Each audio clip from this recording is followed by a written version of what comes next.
Margaret wiped her hands on the old kitchen towel one last time, before placing her house keys on the marble counter. After 23 years of service in the Henderson mansion, today marked her final day. The grand house that had been her second home now felt cold and distant as she gathered her few personal belongings. Richard Henderson watched from his study window as Margaret walked slowly down the long driveway, her shoulders slightly bent from years of dedicated work. At 68, she moved with the careful steps of someone whose body had given everything to her job. Her small suitcase contained the modest possessions she had kept in the servant quarters, and her weathered purse held her final paycheck. The billionaire businessman had always respected Margaret's work ethic, but he had never truly paid attention to her as a person. She had been a constant presence in his life, quietly maintaining his household while he focused on building his empire. Now, as he watched her disappear beyond the iron gates, something stirred within him that he couldn't quite understand. Margaret had never complained, never asked for raises, and had worked through holidays and family emergencies without question. She had been there when his wife left him 10 years ago, silently ensuring his meals were prepared and his clothes were cleaned while he dealt with the divorce. She had maintained the house during his frequent business trips, treating his home with more care than most people treated their own. Richard realized he knew almost nothing about Margaret's life outside his mansion. Where did she live? Did she have family? What would she do now that she was too old to find another demanding job like the one she had just left? These questions troubled him in a way that business problems never did. That evening, as he sat in his empty mansion eating a meal prepared by his new cook, Richard couldn't shake the image of Margaret walking away. The house felt different without her presence. The new staff, while efficient, lacked the personal touch that Margaret had brought to every task. His shirts weren't folded quite the same way, and the coffee didn't taste as good as when Margaret had prepared it. For the first time in years, Richard Henderson found himself thinking about someone other than himself or his business ventures. Margaret had dedicated over 2 decades of her life to his comfort and convenience, and he had let her leave with nothing more than a standard pension and a brief thank you. The weight of his indifference toward someone who had been so loyal began to settle heavily on his conscience. Unable to sleep that night, Richard made a decision that would change both their lives forever. He would find Margaret and see how she was adjusting to retirement. It started as curiosity, but deep down he felt a responsibility he had never acknowledged before. The woman who had taken care of his every need deserved to know that her years of service had been noticed and appreciated, even if he had failed to show it while she worked for him. 3 days later, Richard found himself driving through neighborhoods he had never visited before, searching for Margaret's address from her employment file. The contrast between his world and hers became immediately apparent as his expensive car moved through streets lined with modest houses and aging apartment buildings. Margaret lived in a small apartment complex on the outskirts of the city. The building showed signs of wear, with peeling paint and a broken mailbox hanging loosely by the entrance. Richard parked across the street, suddenly unsure of his purpose. What would he say to her? Why was he really here? As he sat in his car, he saw Margaret emerge from the building carrying 2 heavy grocery bags. She struggled with the weight, pausing every few steps to readjust her grip. Richard watched as she dropped one bag, spilling items across the sidewalk. An apple rolled into the street, and she bent down slowly to gather her scattered purchases, her movements revealing the pain in her aging joints. No one stopped to help her. People walked past as if she were invisible, just as Richard himself had often done when she worked in his home. The realization hit him hard. Margaret had always been there for him, but who was there for her? After she disappeared back into the building, Richard drove to a nearby coffee shop to think. He couldn't simply knock on her door without a valid reason, and he wasn't ready to reveal that he had been watching her. Instead, he decided to observe from a distance to understand her daily life better. Over the following week, Richard established a routine. Each morning he would park near Margaret's building and watch as she left for her daily activities. He learned that she walked to a small grocery store 6 blocks away every other day, always carrying her own bags despite the obvious strain. She visited a free medical clinic on Tuesday afternoons, waiting in long lines with other elderly people who couldn't afford private health care. Richard discovered that Margaret volunteered at a local food bank on Thursdays, serving meals to homeless people despite her own limited circumstances. She worked alongside other volunteers, her face lighting up as she interacted with people who clearly appreciated her kindness. Watching her smile and laugh with these strangers, Richard realized he had never seen her express such genuine joy during all her years in his employment. The most heartbreaking discovery came on Friday afternoon. Richard followed Margaret to a cemetery across town, where she knelt beside a simple gravestone for nearly an hour. She had brought a small bouquet of flowers that she had obviously picked from the public park, as she couldn't afford to buy them. The headstone bore the name James Peterson, with dates indicating he had died 5 years earlier at the age of 32. Richard watched from his car as Margaret spoke quietly to the grave, occasionally wiping tears from her eyes. She appeared to be updating someone on her life, sharing news as if they could hear every word. When she finally stood to leave, Richard felt an overwhelming sadness wash over him. Margaret had been grieving alone while serving his family, carrying a private pain that he had never suspected existed. Richard spent the weekend researching public records and obituaries until he found the truth about James Peterson. He was Margaret's son, a young man who had died in a car accident while working as a delivery driver to support his mother and pay for community college. The newspaper article mentioned that James had been working multiple jobs to help his aging mother, who cleaned houses for wealthy families.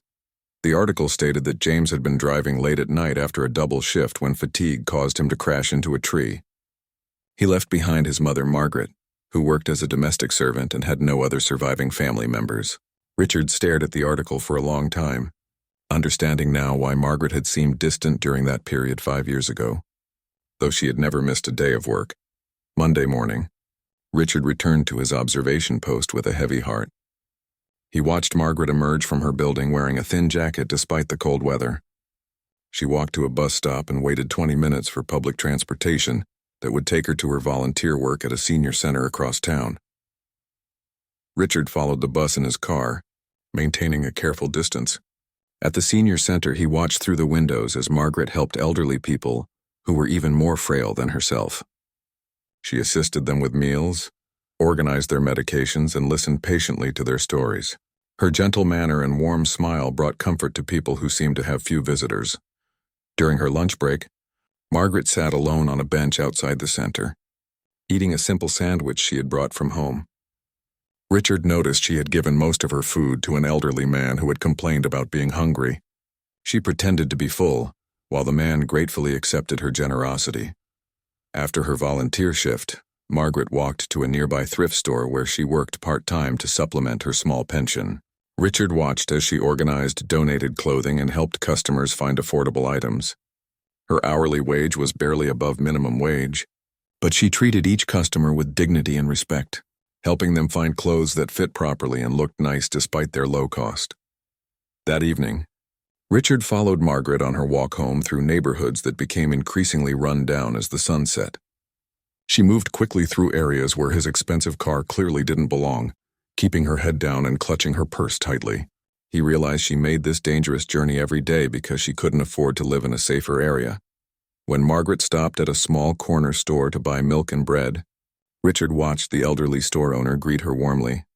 They chatted in what appeared to be a comfortable friendship, and the man slipped an extra apple into her bag without charging her for it. These small kindnesses seemed to be how Margaret survived, relying on the generosity of people who had little to give, but understood what it meant to struggle. Back at her apartment building, Richard observed Margaret climbing 3 flights of stairs slowly, pausing on each landing to catch her breath. The elevator had an out-of-order sign that looked permanently attached. Through her window, he could see the dim light of a single lamp illuminating her tiny apartment, and he imagined her preparing a simple dinner alone while he returned to his mansion filled with staff and luxury. On Tuesday, Richard arrived at his usual observation spot to find an ambulance parked outside Margaret's building. His heart raced as he watched paramedics wheeling someone out on a stretcher, but relief flooded through him when he saw Margaret standing in the doorway, still in her nightgown and looking distressed. Richard quickly parked and approached the scene, pretending to be a concerned passerby. He learned from a neighbor that Mrs. Chen from apartment 2B had suffered a heart attack during the night. Margaret had heard her crying for help and had called 911 before staying with the frightened woman until the ambulance arrived. The neighbor explained, that Margaret often checked on the older residents in the building, bringing them soup when they were sick and helping them with tasks they couldn't manage alone. Despite having little money herself, she had become the unofficial caretaker for several elderly neighbors who had no family nearby. After the ambulance left, Richard watched Margaret return to her apartment, visibly shaken by the morning's events. She emerged an hour later dressed for work, but her usual steady pace seemed slower and more uncertain. At the senior center, her colleagues noticed her distraction and sent her home early, concerned about her well-being. Richard followed Margaret to the hospital where Mrs. Chen had been taken. In the waiting room, he observed Margaret sitting quietly beside Mrs. Chen's daughter, who had driven in from another city. Margaret held the younger woman's hand and shared stories about her mother's daily life, providing comfort and information that only a caring neighbor could offer. When visiting hours ended, Margaret took 2 buses home instead of her usual one, because she had spent her bus money on flowers for Mrs. Chen's room. Richard watched her walk the final mile in the dark, her figure small and vulnerable under the dim streetlights. The next morning brought devastating news. Richard arrived to see Margaret emerging from her building carrying a small suitcase, tears streaming down her face. She walked to the bus stop with the slow, defeated movement of someone who had received terrible news. Richard followed the bus downtown and watched as Margaret entered a government building. Through careful observation and overheard conversations, he learned that Margaret's apartment building was being sold and converted into expensive condominiums. All current tenants had been given 30 days to find new housing, with no relocation assistance provided. Margaret spent the day visiting affordable housing offices, only to learn that the waiting lists for subsidized apartments stretched for months or even years. At her age and with her limited income, finding safe, affordable housing seemed nearly impossible. Private landlords wanted credit checks, security deposits, and references that Margaret couldn't provide. By afternoon, Margaret sat on a bench in a public park, staring at classified ads in a free newspaper. Richard watched as she circled possibilities with a stubby pencil, then crossed them out one by one as she calculated costs that exceeded her meager budget. The reality of potential homelessness was becoming clear to both Margaret and to Richard, who had never imagined that someone who had worked so faithfully for so many years could face such desperate circumstances. As evening approached, Margaret made phone calls from a payphone, presumably to inquire about the few remaining options on her list. Each conversation seemed shorter than the last, and her posture grew more slumped with each rejection. Richard realized that in 30 days, the woman who had devoted 23 years to maintaining his comfortable life might be living on the streets. That night, Richard couldn't sleep. He paced through his empty mansion, haunted by the image of Margaret sitting alone on that park bench, facing homelessness after a lifetime of hard work. The contrast between his wealth and her poverty felt obscene, especially knowing that her dedication had contributed to his comfortable lifestyle for over 2 decades. By morning, Richard had made a decision that surprised even himself. Instead of continuing his secret observations, he would take direct action.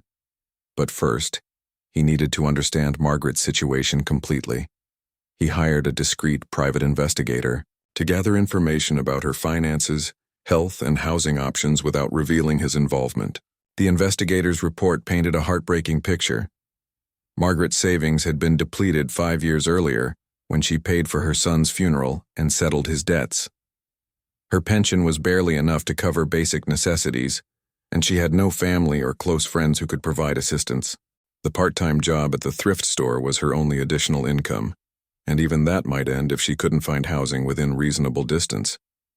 More troubling, the report revealed that Margaret had been hiding health problems to avoid medical expenses. She suffered from arthritis that made her daily activities painful, and she needed prescription medications that she couldn't afford. Her frequent visits to the free clinic were attempts to manage conditions that required more comprehensive care than the overwhelmed facility could provide. Richard also learned about Margaret's volunteer work in greater detail. Despite her own struggles, she donated her time to 3 different organizations, providing care and assistance to people in situations similar to her own. She had become a source of hope and practical help for dozens of elderly people who had no other support system. Armed with this knowledge, Richard began forming a plan that went beyond simply helping Margaret find new housing. He wanted to address the root causes of her struggles while respecting her dignity and independence. The challenge was finding a way to help without making her feel like a charity case or revealing the extent of his surveillance. Richard started by creating a fictitious foundation focused on recognizing and supporting exemplary domestic workers who had dedicated their lives to serving others. He hired lawyers to establish the organization legitimately, complete with a board of directors and official documentation that would pass any scrutiny Margaret might apply. The foundation would offer lifetime achievement awards to domestic workers who had demonstrated exceptional loyalty and service. Recipients would receive financial support, healthcare coverage, and housing assistance as recognition for their contributions to the families they had served. Margaret would be the first recipient, selected based on glowing recommendations from her former employer. To make the award seem credible, Richard arranged for letters of support from prominent community members and established a selection process that appeared thorough and competitive. He even arranged for local media coverage to give the foundation legitimacy and ensure Margaret would feel proud rather than suspicious about receiving the award. Meanwhile, Richard continued his discreet surveillance, watching Margaret's situation grow more desperate as her moving deadline approached. She had found a few potential rooms for rent in questionable neighborhoods, but even these options stretched her budget beyond its limits. The stress was taking a visible toll on her health, and Richard noticed she had lost weight and seemed increasingly frail. On Thursday evening, exactly 3 weeks before Margaret's eviction date, Richard put his plan into motion. He had rehearsed every detail, determined to execute his intervention flawlessly while maintaining the illusion that this recognition was completely independent of his personal knowledge of Margaret's circumstances. The official-looking letter arrived at Margaret's apartment on Friday morning, bearing the seal of the Faithful Service Foundation and marked as urgent. Richard watched from his car as she retrieved her mail, noting how she handled the expensive envelope with careful curiosity before taking it upstairs. An hour later, Margaret emerged from her building and walked quickly to the payphone, the letter clutched in her trembling hands. Richard could see her rereading the document several times before making her call. The foundation's representative, a professional actor Richard had hired, confirmed the incredible news. Margaret had been selected to receive a Lifetime Achievement Award, recognizing her decades of exceptional domestic service. The award included a monthly pension supplement of $3,000, complete healthcare coverage, and assistance with housing costs. The foundation would also provide a one-time grant of $50,000 to help her establish comfortable living arrangements. The only requirements were attendance at a small ceremony and agreement to occasionally speak to groups about the importance of dedicated service. Richard watched Margaret's face transform as she listened to the details. Tears of relief and disbelief streamed down her cheeks as she asked the representative to repeat the information several times. When the call ended, she stood at the payphone for several minutes, staring at the letter as if afraid it might disappear. Over the following days, Richard observed a remarkable change in Margaret. The weight of constant worry lifted from her shoulders and she walked with renewed energy. She began making calls to thank the volunteer organizations where she worked, explaining that she would soon be able to contribute even more time since her financial situation had stabilized. The award ceremony took place at an elegant hotel downtown. Richard arranged to attend as an anonymous supporter of the foundation, sitting in the back where Margaret wouldn't notice him. As she accepted her award, Margaret gave a brief speech that moved everyone in the room to tears.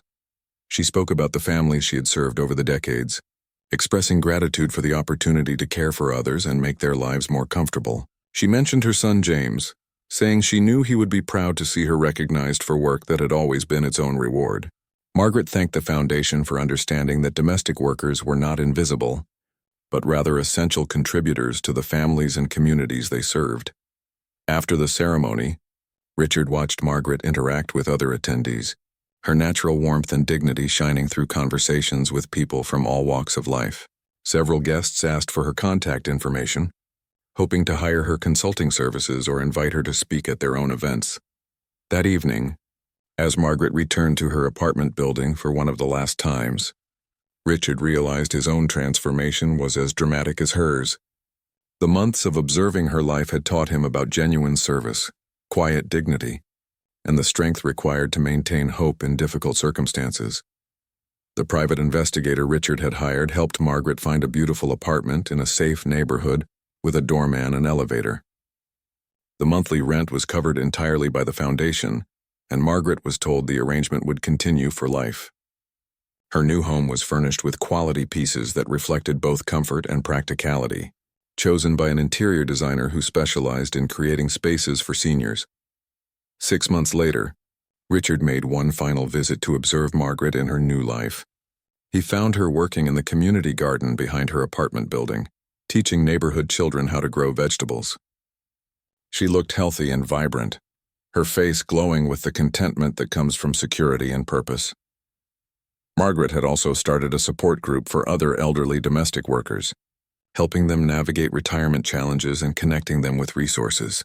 The foundation had expanded to help additional workers, with Margaret serving as an advisor and spokesperson for the program. As Richard watched Margaret laugh with the children in the garden, he felt tears streaming down his own cheeks. The woman who had given him 23 years of faithful service had taught him the most valuable lesson of his life, that true wealth comes not from what we accumulate, but from what we give to others and how we treat the people who depend on us. Margaret never learned that her former employer had been watching over her, but Richard knew that seeing her flourish was the most meaningful investment he had ever made. Her dignity, resilience, and generosity had transformed not only her own life, but his understanding of what it means to live with purpose and compassion.